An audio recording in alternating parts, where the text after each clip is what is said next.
if you're black or brown in America, you need to be very careful and you need to tread carefully because people see your skin as a weapon. And honestly, it's not a weapon, it's a grace from God.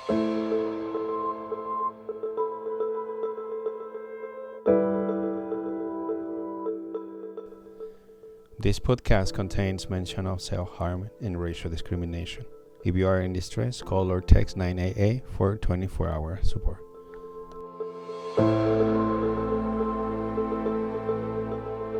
My name is Michael Walker, and I'm with Inside Fullerton, and we're just having a normal conversation about police brutality, racial profiling, and I'm here with... Gregor Salas. Well, in this opportunity, I want to ask you, what is the experience that you had with police racial profiling? The experience I had with police racial profiling is I was driving back from school one day, and I was in the car with four of my friends. They were white. I was the only African American looking one in the car, and they were smoking marijuana. And when we got pulled over, the cop gave me my license and registration, and I gave it to him, and he told me step out the car, basically pushed me against the car, detained me for no reason because he thought I was a threat or something. And he uncuffed me and he was like, I'm gonna give you a warning next time, drive slower. Which was really weird to me because he didn't need to do all that for just to give me a warning. So when you mentioned that you were with your friends, how old you were? I was 16, they were 18. 16. Well, considering that you were a minor, do you think you were target based on your race, considering that you were with three white friends? Yes, 100%, because he looked at me and automatically assumed I was the one smoking marijuana. You told me that they asked you for your ID, and then you were detained? Yes. I was just put in handcuffs and he told me to lean against the car. So pretty much they're targeting you because your race, that's what you say? Yes. And he kept asking them if they were okay, like I was trying to do something to them. The police officer see your friends as like the victims that you probably were trying to hurt them? Yeah. How'd that make you feel? It made me feel like he was completely profiling me. Like, it's like me walking up to someone and doing that to them and asking someone, hey, are you okay? Do you know this person? When they clearly do. What department was this? Was Los police Angeles. department? Los Angeles. So you were pulled over by the LAPD, the guys in blue. Yeah. Okay. Interesting. So what about your other friends? You guys talk about later about your interactions? Did you mention about how do you feel with your friends? It's kind of like they don't understand. So because they never been through something like that, and I don't blame them for not understanding because I wouldn't want someone to understand what that feels like. So now that you are a college student and you were participating in many activities here, why you're sharing this experience with us today? Because it's important for people to know that if you're black or brown in America, you need to be very careful and you need to tread carefully because people see your skin as a weapon. And honestly, it's not a weapon, it's a grace from God, and cops don't understand that. And they don't want you to have power over them. So do you think you are aware of that police racial profiling is part of the criminal justice system? You become aware when you become a college student, or you got that idea after you got pulled over? I always knew from the jump because I grew up in a bad area, and I grew up in a household where I got told, if a cop pulls you over, put your hands on the dashboard, don't move your hands, don't make any sudden movements, say yes sir, no sir. I already grew up with that mindset that cops are after me because of my skin color. Some are, some are not. I'm not going to blame all cops for this because it's not their fault, but some are like that, and I already got trained to deal with that. and to de-escalate situations really quickly. In your case, what do you want to share more about? That I did some research, and I found out from Gallup polls that 83% black adults experience racial profiling, and 61% of white adults assume it's a worldwide spread thing that's not really important and it's not a concern. Which, for me, it is a concern because I read another LA Times article. I read an article for LA Times, and it said, for years, California police departments reject racial profiling reports and complaints, mainly most of them. And that's where the issue comes, because they keep rejecting these racial profile complaints from their departments. And it's honestly kind of sad because they don't want to get found out for being racist, so they cover it up by just throwing the complaints away. Almost every complaint. Do you know that California is one of the states that lead the anti-profiling measures in each department? So considering that you're in California, and California is one of the leads against anti-racial profiling activities, have you ever considered launching a complaint against the department for your interaction? Yes, I have considered it, and honestly, in my opinion, it doesn't get anywhere. They're just going to look at it and they're just going to be like, oh, it's another black and Hispanic person overreacting. It's not even that serious. We'll just throw the complaint away. Or they're just going to get suspended for 2 or 3 days without pay, but then they're just going to get let back on the street doing the same thing to another person. They're not getting terminated. So it doesn't really fix the issue. Can you share about how proactive people can be when they experience firsthand police racial profiling? Yes, I can.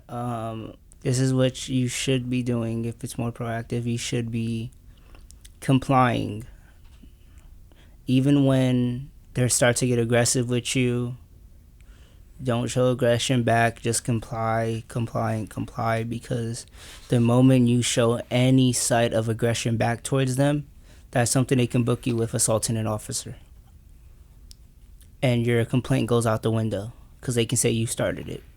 Another thing I can share is, if you do come to Fullerton College, I would recommend you join the Umoja program, because it really shows you the black experiences, and it really shaped me learning differently about police profiling and police brutality. It really shaped it for me by joining Umoja. It means unity in Swahili. It means we all come together. We don't separate. If we come together, we can probably put an end to racial profiling and police brutality. The main reason that you are sharing this is because you you find encouraged from the Umoja Center to lead this voice against police racial profiling. That you think is your motivation. Umoja helped you to be here with us, sharing your experience. Yes, Umoja definitely gave me the confidence to speak on this, and gave me like a confidence that my words and my voice has power to it, and I can use it in a very helpful way. Actually, we had an interview with one of Umoja representative. Hi, I'm Lamar Jones. I work with the Umoja program as their program specialist data analyst. Okay, I'm gonna ask you 3 questions. What do you think about police brutality, and what can they do to change it? What do I think about police brutality and what can they do to change it? I think police brutality have a few nuance to it. So it kind of just depends on what we're talking about. But because I do service a black program with black students, being a black male myself, I would have to say that it is something that has caused trauma in the community, in the black community to be exact, and other color communities at that. And something that I feel that should change, something I think that can actually change police brutality is, I think, making sure that officers that do abuse their power is held for consequences. So meaning whether that's getting fired, jail time, and things like that. And I think it should be some type of schooling required. So like a AA degree or probably even a bachelor's. What do you think about cops being trained to, like, for example, like if a cop gets a domestic violence call and they say 6 foot tall, black male, Hispanic male, what do you think about them bringing 6 or 7 backup cars with them? Do you think that's racial biased, or you think that's precaution? I think that one's kind of a little bit tricky to answer. It's shaded gray. I think some of it is racial profiling, and it taps into that unbiased that people may have of non-color about black men in general, about being physically violent, aggressive, and things like that. But also, I used to work in a job that didn't like to give a description, but I used to tell them, then how would you know who you're looking for? So with that, I don't think it's wrong with bringing 5 or 6 cops, but I think just with the system that we're dealing with and the image that a lot of people have about black men in this country, that is where the problem lies. And it's hard to tell what somebody mentally is thinking, if it's a racial bias or if they're just trying to do it for safety measures. What if I told you some cops have bad experiences and that causes them to overreact? What are your thoughts on that? I would agree with that. And just to reiterate your question, that what if you told me that some cops have had bad experiences with that particular group of people? I would have to agree with that, and I think it is true. That's with anything, and then sometimes some people do get in these positions of power where it is their way, like, I'm going to get back at you, and then there's kind of nothing to stop me. So I would have to agree with that statement. Now, is that for all? That would not be the case, but is there a good majority in there? Yes, and we have seen that, we have lived that, and it's been articles, research, actual data and evidence that proves that. So there's no denying that on any side. So, considering that racial profiling affects many individuals, and you are one of them, do you consider that can affect you and as a college student and your experience and how you interact with people around you? Yes, it has, and it actually, in fact, has messed up my mental health worse than it is. Well, that's actually what happened. I knew somebody that was in an incident with the Long Beach Police Department, and this individual almost killed himself. He was like in a deep depression. He couldn't handle it, the situation that he couldn't get help from the police because they thought he was only a Spanish speaker and he couldn't speak English. Can you believe he was racial profiled? What do you think about it?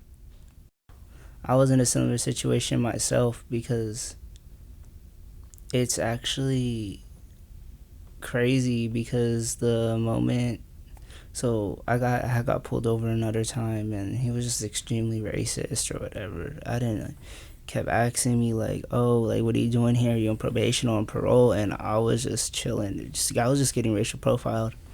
So I was not already in a good mental state, because that morning I had already lost my mom. So like, I just wasn't like in the right mindset, because I just lost her, and I still to this day feel like it's my fault.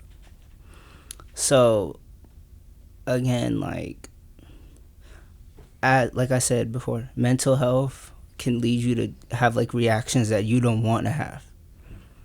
So when he kept asking me that, I was kind of giving him attitude back, because I wasn't in the right state of mind, because he was giving me attitude.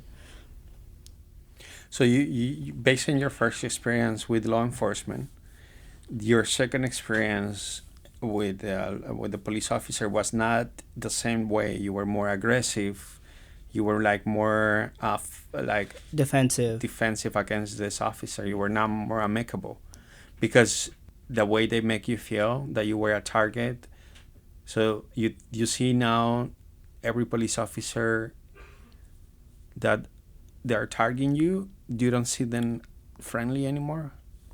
I don't see some. I do, some I don't. It's just like I said, like I had just lost my mom, so you kind of like, if you did, you know how that feels in your head, and when you feel like something's your fault, you kind of like get angry. Some people deal with their emotions by letting anger out, and it so happened that day that I let a little bit of attitude slip out with him, and then ended up getting detained and brought back to the station for my attitude.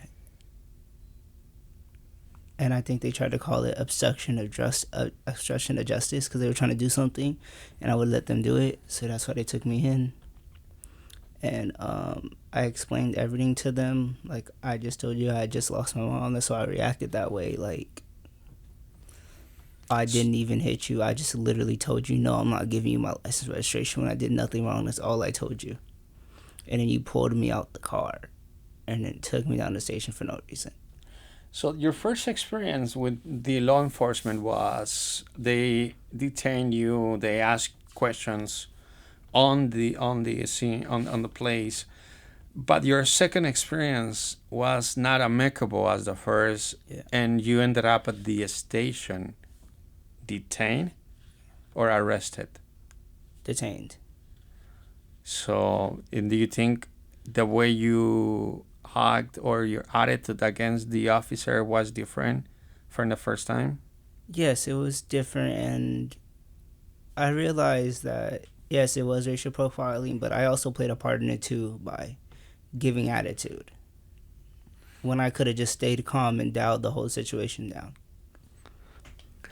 Okay, Michael, and when you were mentioned that you feel as a victim, let me tell you, when I mentioned this experience from this student that almost killed himself, he find a healing launching a complaint against the watch commander.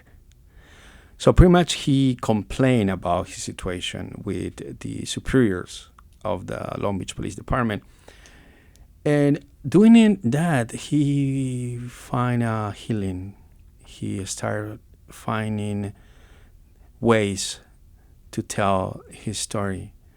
And that's the reason we're doing this podcast, the way people can listen and know that we're not a victim anymore. We find motivation when people racial profiling us, or when people think that because we look like this, we can do this type of job, or we cannot talk the language properly because we only look like we speak only one language. We find motivations, and we share in this podcast with the community, letting know about the situation, the problem we have, but also that as a community we can help each other and find ways where we can connect with law enforcement and community and have a safe community where we can, where everybody can feel belong. And that's what I kind of feel is the reason of that podcast. What do you think, Michael? I think kind of like you do a little bit. Like, we're not victims. We're heroes that survived a story that could have ended really badly. That's what I think. And it's amazing that we're doing this podcast because people need to know these things. People need to know they have a safe place, safe thing to listen to, because they know they're not alone in these situations. And as much as it pains me to say this is going to continue to happen until someone has the power to say something. And that's why we're doing this podcast, because we have the power to say stuff. And we're using our voice not as a weapon, but as a tool for young people to be successful in life instead of dying at an early age because of gun violence and police brutality and a bunch of other topics. But let me tell you this, Michael. After you sharing your experience with us, I can tell you there is more than one listening at this moment that probably feel identified with your situation, and probably your experience is going to help them understand that there's a solution for this, and you're not a victim anymore. And we're glad that you're getting better. And thank you for sharing your experience with us. There's anything else you wanna say before we? Something with else that? I want to say is this: your life matters. And no matter what you go through, if it's police brutality, mental health, depression, there's people just like you. And like I said before, you're a hero. You're not a victim. It's your story. It's your castle. You're the king. You make the decisions. Just tread carefully and make sure you come out on top. Thank you for encouraging our listeners to find ways to not be as a victims anymore, and portray a motivation attitude against this problem that is affecting us. Thank you, Michael. You actually shared your experience with us. We learned about what is police brutality, and we learn about what is police racial profiling. It's a serious and widely discussed and it's involved law enforcement practice where individuals are targeted based on race and ethnicity rather than evidence or wrongdoing. And that's what we talk about today. And thank you for listening. Have a wonderful day.